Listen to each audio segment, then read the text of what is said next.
Ukhona-ke la eziphunzini hall eMkhondo. Ila inkulumo kaConvener izoba khona. Sasilinde ukungena ngaphakathi la ehholeni. Siyolalela uMambuso Mkhwebane. Kanjalo nobuholi baseMpumalanga azokuhamba nabo. Ngoba sibona nje abantu sebekhona basangena basafika. Abanye bangaphakathi.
phambili.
Constitution. Njengoba ukuthi everyone ola imember yomkhonto wesizwe. Ukuthi nani joina umkhonto wesizwe angicazange babize lesizwe. Everyone uthena ujoina umkhonto wesizwe. For now sisa operate ngale constitution ukuthi niyazi sizele lokho la. Ukuthi sizothatha through yona in summary ukuthi fanele nisiphathe njani nani ma members womkhonto wesizwe. So this constitution yenzelwe ukuthi silwe nengcindezelo yabantu abamnyama from apartheid necolonialism. Kusho lokho ukuthi sisaphethwe ngengcindezelo. Yes, we can say sayiwina indaba yokuthi ngo-1994 kube the-first elections la sasivumela ukuthi sivote khona. Abancane angeke bakwazi ngoba abazalwe from 1994 angeke bazi ukuthi ama-struggles wabazali. Nakanjani umasipala sithethe. Thina kwethu Comrade Jabulo, we are waiting for an invitation for the inauguration of i-council ezabe iholwa umkhonto wesizwe, and we are prepared and will be here in attendance. Manje macabane before ngiqhubeka ngomsebenzi abanginikeze wona, siyabona ukuthi kuneyinkinga nyana ezikhona, kunomsindo nyana okhona. Ngithi ngikuthembise and give assurance to you commanders that le PTP ezikhona kumkhonto wesizwe zizophela kungasikudala. Laba abathatha inhlangano bayinikise emakhoto konke lokho kuzophela. Thina inkinga zethu kumkhonto wesizwe sisengconywana ngoba not that we're promoting parallel structures, but even when we parallel siya phambili. We parallel moving forward, and we parallel and no one is leaving the organization unless then the organization suspends or expels you as a rogue member of the organization. So we are moving and we are going to deliver the elections, and we are going to make sure that we win all municipalities in Mpumalanga, all 17 municipalities. So the challenges that we are facing, Matabane, they are nothing compared to ezinye inhlangano. Futhi bakagogo bakwenza. Ngathi bafusha isibongo.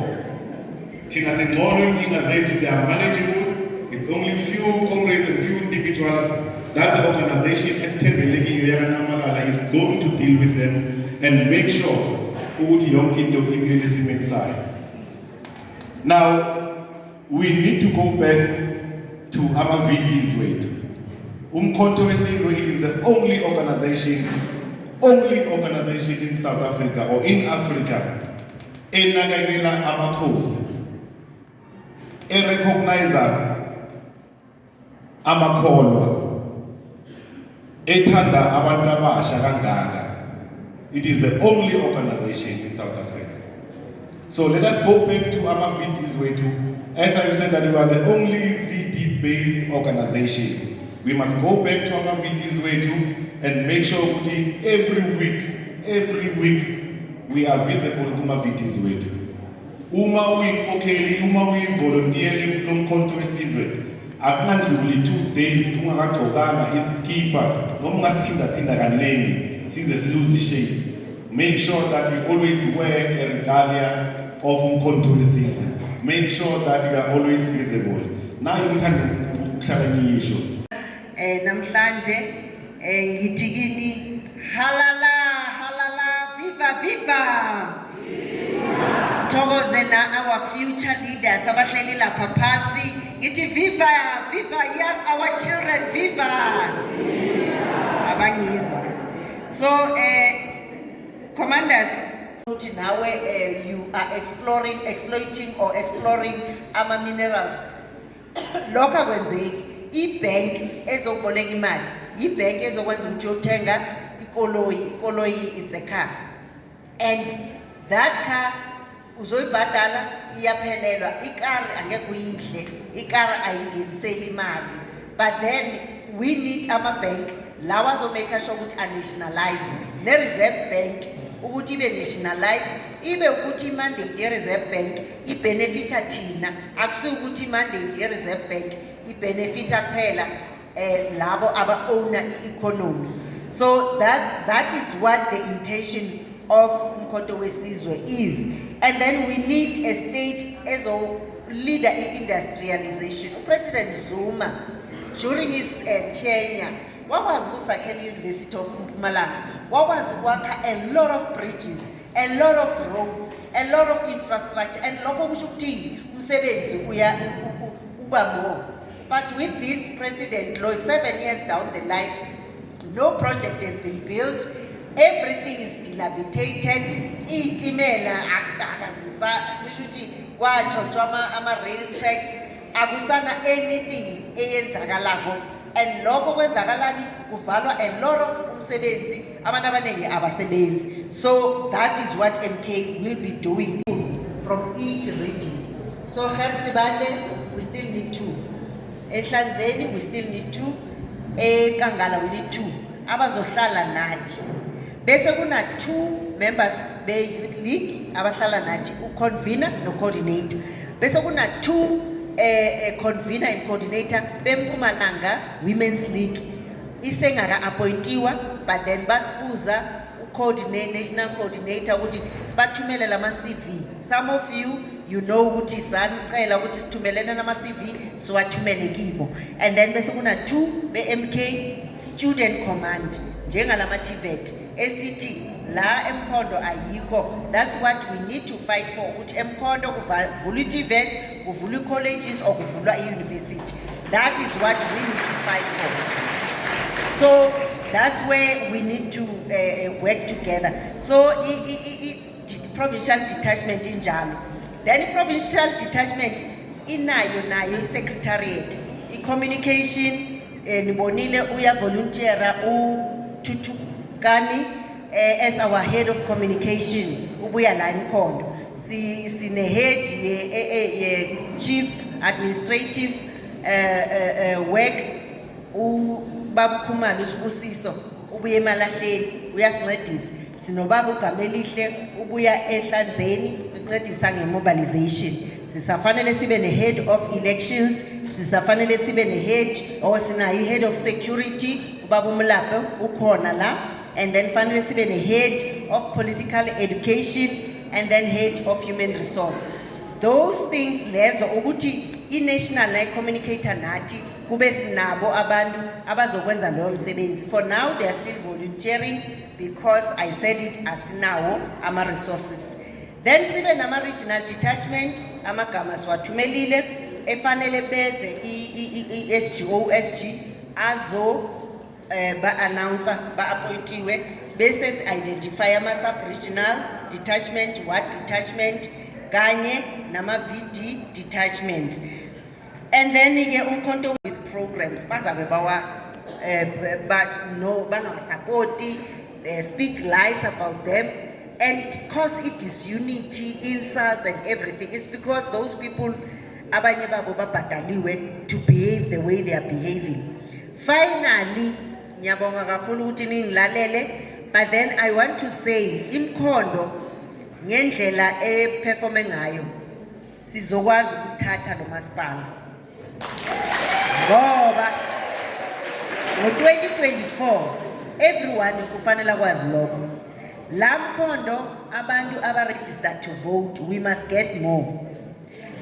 Abantu abasha kanengi, the young people, they don't register to vote. Fanele siphume each and every one of us in your VD, ngithe sifuna 50 people. In the previous elections, abantu abeba registered to vote, kusho ukuthi iMkhondo ina 75,000 people, abeba registered to vote by around 46,000 people, ne? And then abavotele uMkhonto wesizwe is around 24,000. Yayibona? Mara manje asithatheni yonke leya 46,000. Angithi, so that's our target manje ukuthi le 22,000 evotele laba abanye asilandeni siyoyithatha, ne? And then another issue ekhona ukuthi uPremier ukhulume nge-State of the Province address, akhuluma manga endaweni eziningi. Engifuna ukuthi nikwenze ke as leaders, because sonke sima leader la. Ku-State of the Nation Province address yakhe uthe eMkhondo uMinister wamanzi uvule iJericho Dam. That's what ushilo. Sifuna nina ke ngoba ngithe mangiceda la sizathatha mhlambe 5-6 questions nama issues efuna siwa resolve, siwa note down, sithi ke aba based eMkhondo bawa follow ups ba support njengalo sesi ebekahleli la une issue afuna ukuyiraise sizoni. So sifuna ukuthi niyosithekela ukuthi whether this Jericho Dam nina wamanzi la Mkhondo na ayabona kuPremier ukhuluma manga. So sifuna ukuthi lokhu kubhalwe ukuthi uthe akusiqiniso siyakuthatha, because sinama committee esawa establish ukuthi ba collect le information siyise kuma member of the provincial legislature lapha bayobuza khona uPremier ama questions ukuthi uthe this but on the ground abantu abanamanzi. Ngiyathokoza kakhulu, you've been the best ever audience. Engisho ukuthi nilalele nalalela, ngiyathemba ukuthi niyakuzwisisa lokho sikushoko, and then ngifuna ukuthi sisebenzisane, and then iMpumalanga will never be the same. So sizomake sure ukuthi all the projects ezikhona siyazisebenza and sisebenzele ungena kwamasipala sizoba nemali, ngoba manje si-opposition asikho kwamasipala nale legislature asina ma-position.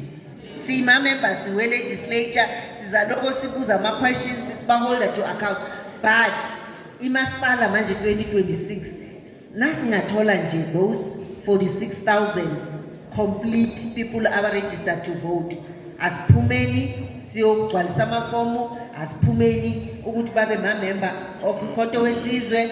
Labo abakhonako baregistereni, nisasho young people abaregister kuthi nakufika idate yokuvota umuntu uzabayela manje ngakhona ukuvota na umcheck nge-ID ku-IEC portal akekho. So let's try and go and register to vote.